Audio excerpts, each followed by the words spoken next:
Notre planète recèle d'innombrables miracles naturels qui sont inimaginables.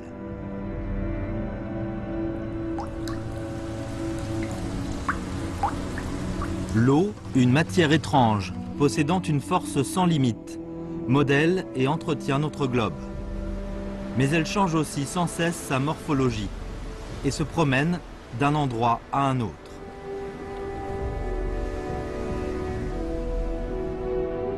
La boucle de l'eau douce sur la planète commence par la mer.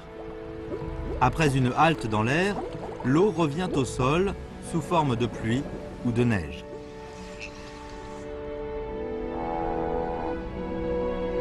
L'eau se rassemble en cours d'eau et génère des vies splendides.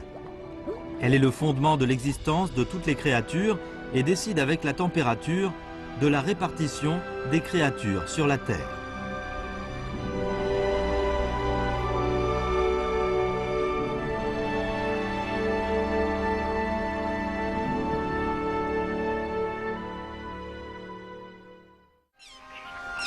Au printemps, dans les roselières, les différentes espèces d'oiseaux migrateurs commencent à se reproduire. C'est la saison la plus vivante au lac Ulan Surai.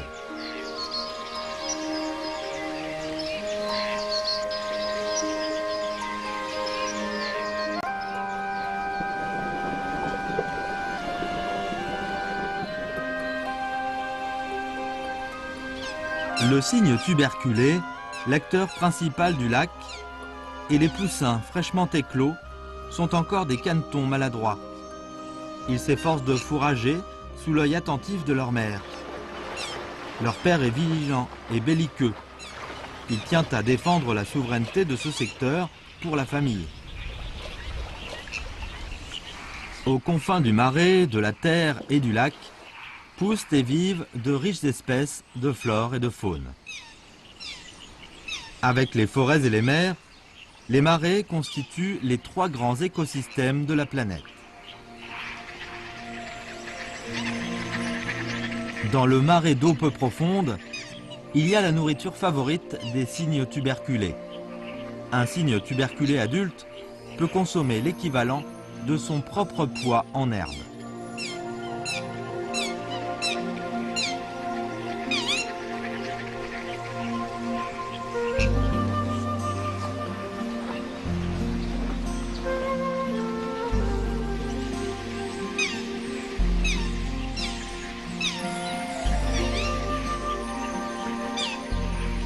Les poussins des cygnes tuberculés passeront 200 jours ici, dans le lac.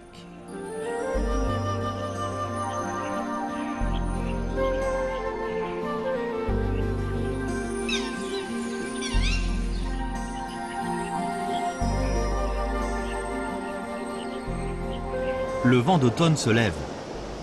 Les roseaux commencent à jaunir graduellement. Les cygnes tuberculés nés cette année sont maintenant aussi grands que leurs parents. Ils vont migrer, avec tout le troupeau, vers le sud, pour passer l'hiver au chaud.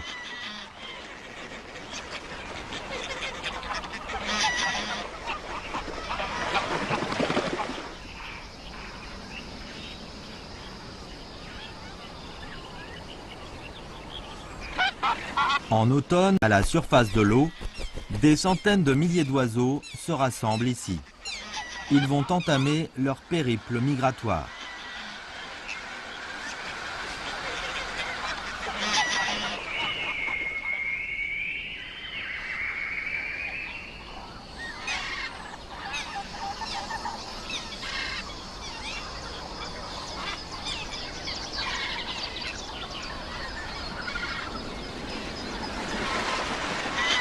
Cette année, le nombre de cygnes tuberculés augmente d'environ 200.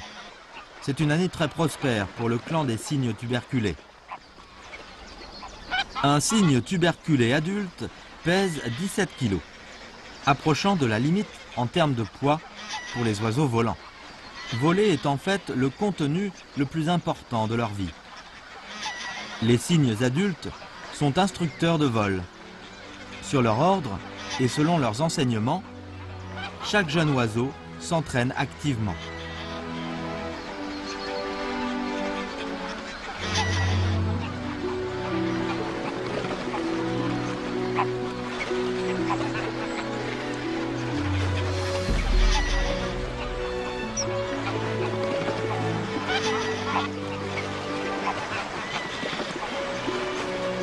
Ils ont besoin d'un plan d'eau de 125 mètres de long en guise de piste pour filer à toute vitesse à la surface de l'eau avant de se débarrasser des contraintes de la pesanteur et de s'envoler.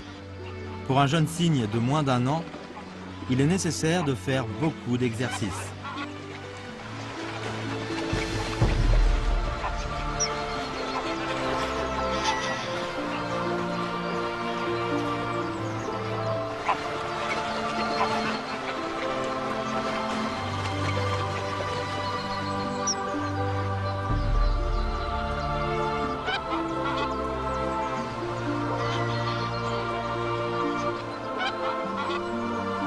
Une fois maîtrisée la technique du vol, les jeunes cygnes et leurs parents monteront dans le ciel jusqu'à 9000 mètres d'altitude et voleront sur une distance d'1 millier de kilomètres.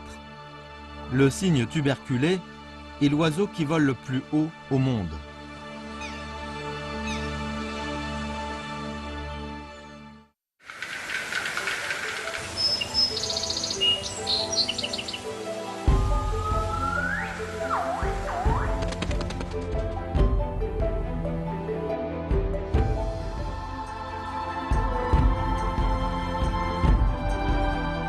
Le documentaire tourné avec son Force de la nature montre des facettes jamais dévoilées de la Chine pittoresque.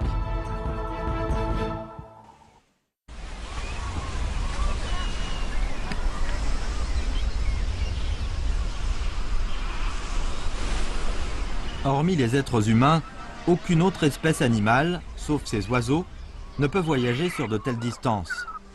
Ils sont capables ou presque d'atteindre chaque coin de la planète. En été, une centaine d'oiseaux migrateurs se sont rassemblés sur une île en plein cœur du lac du Qinghai. Sur cet îlot, dont la surface est équivalente à celle de 2 terrains de football, des cormorans, des mouettes du Tibet, des goélands ichthyaètes et des oies à tête barrée qui pondent, couvent et élèvent leurs descendants ici.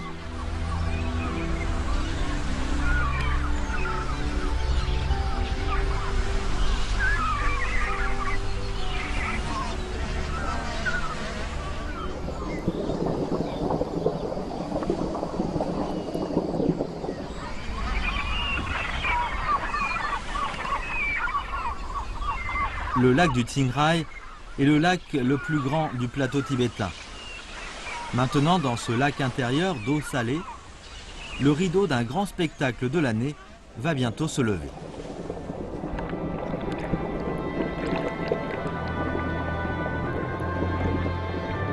Début mai, une espèce de poisson endémique du lac du Qinghai commence à s'attrouper à l'embouchure de la rive nord. À l'instar des pêcheurs avertis, une centaine de milliers d'oiseaux et de rapaces du plateau suivent de près les changements survenus à la surface de l'eau. La capture en cette saison emportera le succès de la reproduction de tout le troupeau. Le corps avancé part de l'îlot des oiseaux à la recherche de bancs de poissons.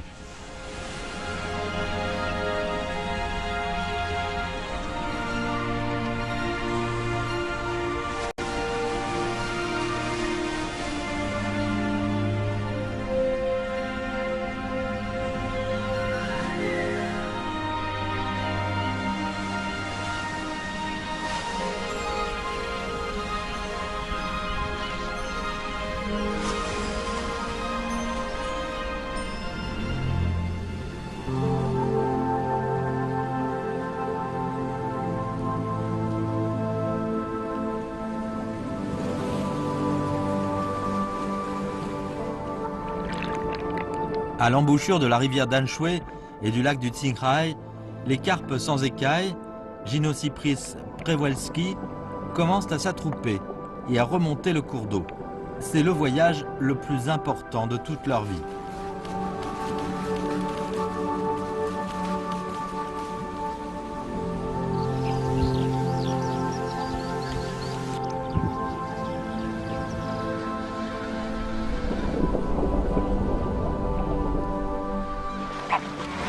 La mémoire du troupeau et l'instinct de la chasse leur apprennent que le moment va bientôt arriver.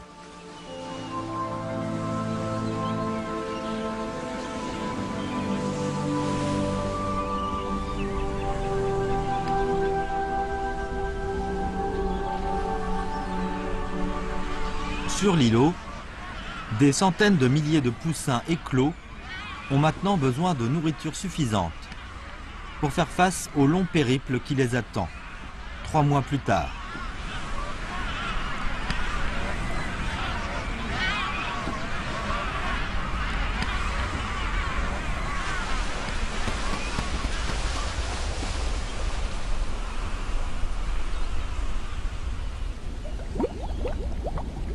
Environ 60 000 tonnes de carpes sans écailles entament leur recherche d'un site de ponte.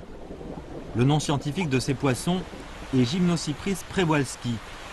Durant des milliers d'années, ils se sont déjà adaptés à la salinité de l'eau du lac. Mais leur gonade ne peut pas mûrir dans l'eau salée. Ils sont contraints de remonter la rivière dans l'eau douce pour pondre. Ces poissons remontent le cours d'eau. La destination la plus éloignée est à 60 km de là. Ils mettront plus d'1 mois pour y parvenir. Ce voyage est forcément parsemé d'embûches. Plus ils remontent en avant, moins la rivière est profonde et plus rapide est le torrent.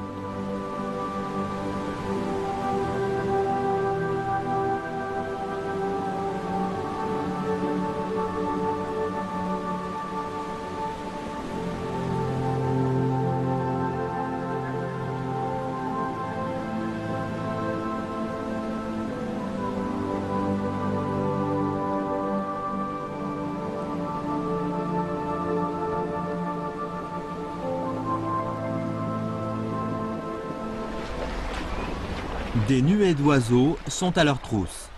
Le courant ralentit la progression du banc de poissons. Maintenant, c'est le moment propice pour charger. Le festin annuel peut commencer. Les troupeaux d'oiseaux de l'îlot des migrateurs dévorent chaque année des milliers de tonnes de carpes sans écailles.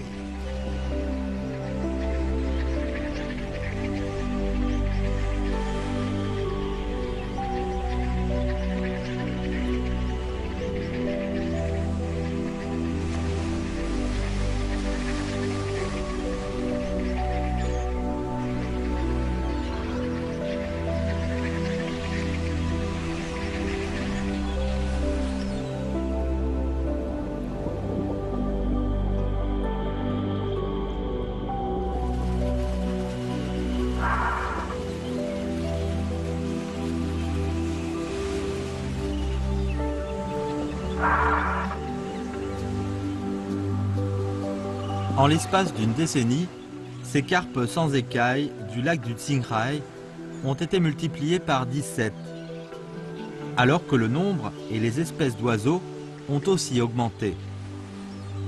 Le commensalisme des poissons-oiseaux signifie que l'écosystème au lac du Qinghai évolue vers un cercle vertueux.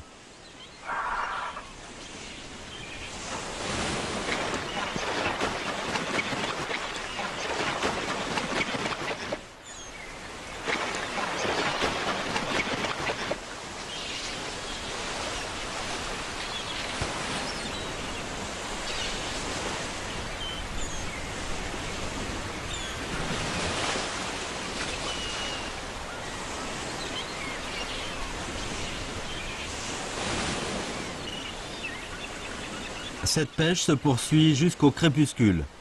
Il fait de plus en plus sombre. Les oiseaux rentrent au nid, satisfaits de leur prise.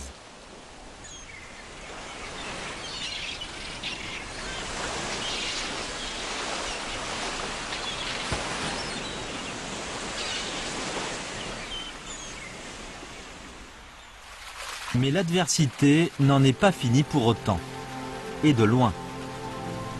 Pour satisfaire aux besoins d'irriguer les champs agricoles, les humains ont construit un barrage sur la voie principale des poissons vers leur lieu de ponte. C'est devenu le plus grand obstacle dans la migration des poissons.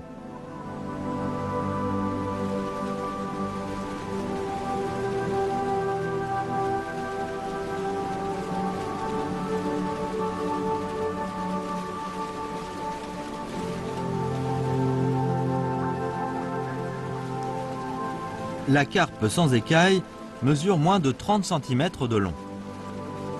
Pas difficile d'imaginer la difficulté pour ces poissons de sauter par-dessus ce barrage de haut. Ils peuvent nager 1 à 2 km par jour en moyenne. Ils s'efforcent d'aller le plus loin possible. Après leur éclosion, plus longtemps les alevins restent dans l'eau douce, plus élevé est le taux de leur survie.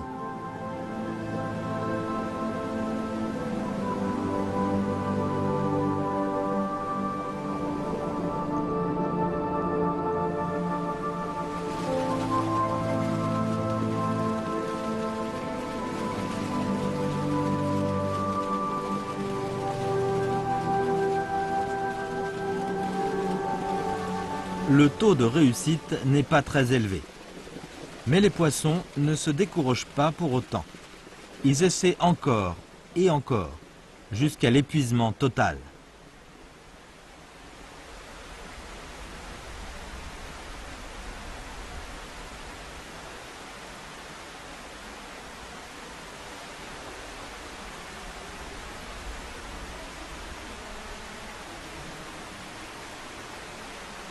Tous les poissons ne sont pas aussi puissants ou suffisamment chanceux. Cependant, les survivants sont toujours en mesure d'assurer la pérennité de l'espèce.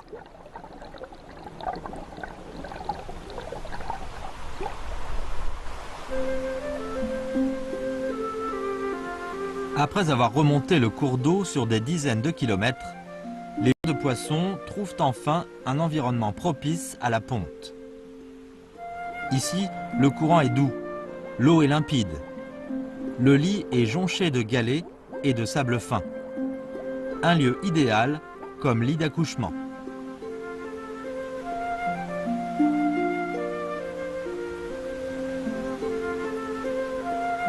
Le poisson mâle remue sa queue et construit un nid. La femelle frotte son abdomen contre des pierres pour stimuler la glande sexuelle.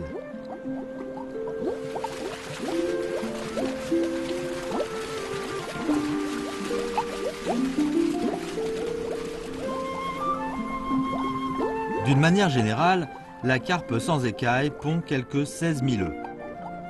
Ces derniers n'éclosent que quand les conditions telles que le courant et la température sont favorables. Le taux d'éclosion définitif d'œufs n'excède pas 21%. Quelques mois plus tard, les alevins nouvellement éclos descendent la rivière avec le courant pour se jeter dans le lac du Qinghai. Ils redeviendront à leur lieu de naissance en suivant le parcours emprunté par leurs parents.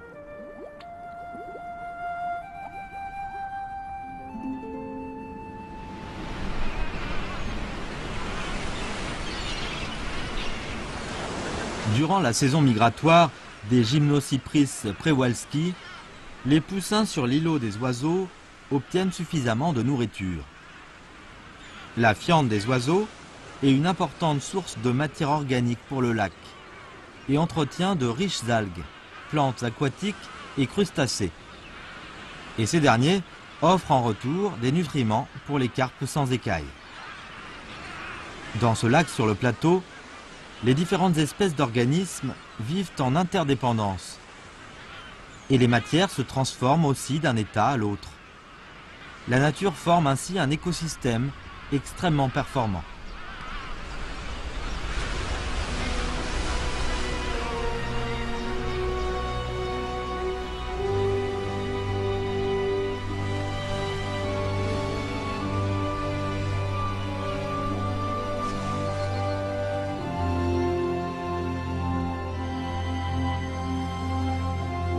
En avril, dans le golfe de Bohai, la température monte et les blocs de glace flottants fondent.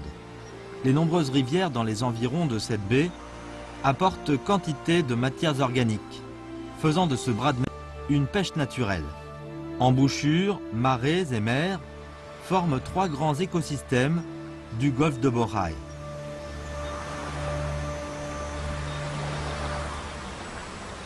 Quand la mousson change de direction, les oiseaux migrateurs reviennent. La pie huîtrière ou pie de mer se met à danser pour séduire son amour.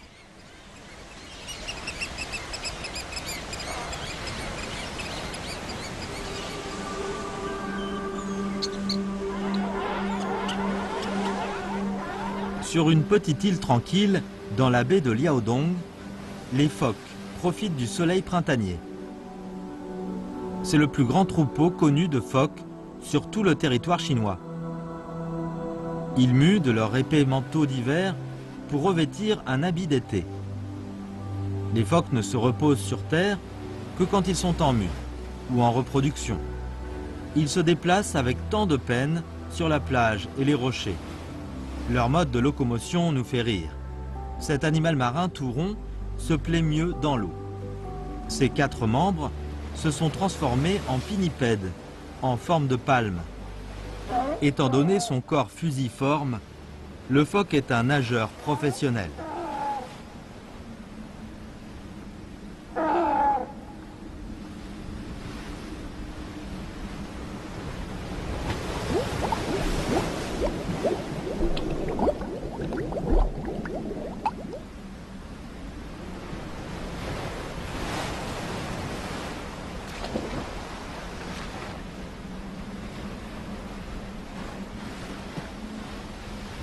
La baie de Bohai est un important site de pêche en Chine.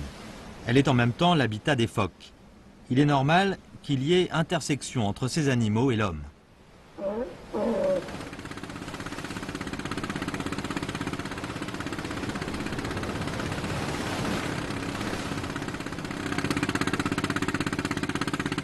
L'intensification du trafic maritime entraîne la pollution de l'eau de mer et réduit de grandes étendues de plages tranquilles.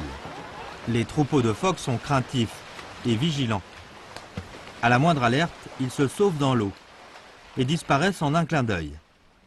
L'eau de mer peut apporter à cet animal souriant un sentiment sécurisé.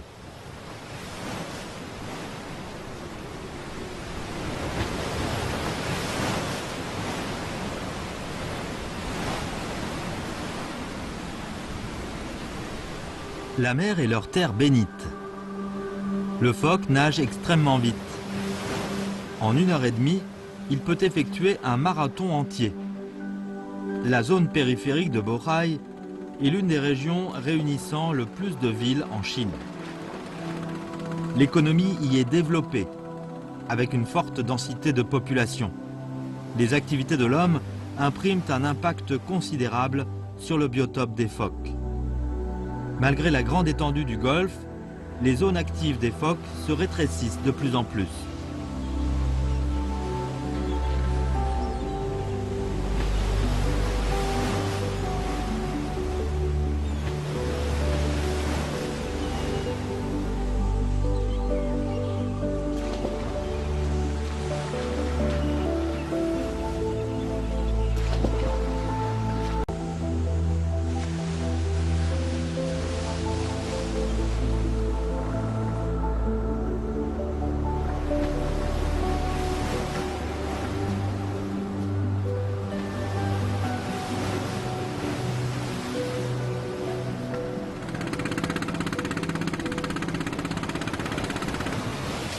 Quand ils sont sur Terre, les phoques préfèrent mener une vie collective très serrée. Ils sont agglutinés, mais pour se disputer du territoire, ils se battent aussi entre eux, avec leurs courts membres avant.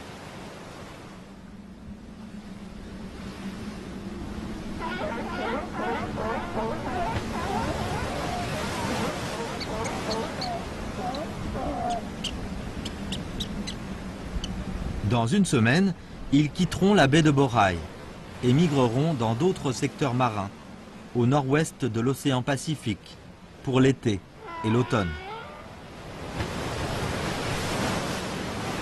Les jeunes phoques nés cette année font des exercices de natation intensifs afin de se préparer au grand départ.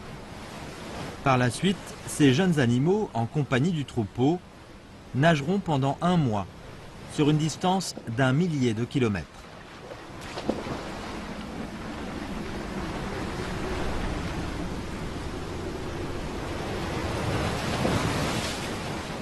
Les phoques sont d'excellents plongeurs.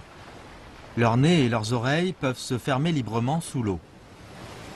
Ils sont capables de plonger jusqu'à 300 mètres sous l'eau pour attraper des poissons et des crustacés.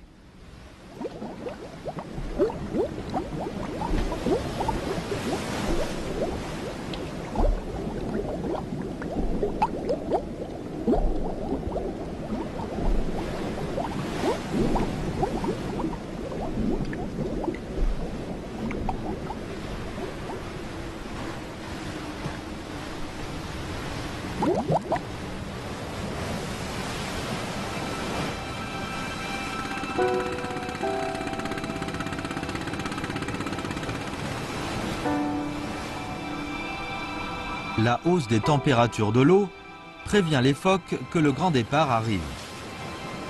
Les petits phoques disent adieu à leur lieu de naissance et nagent vers une destination lointaine, en compagnie de leurs parents.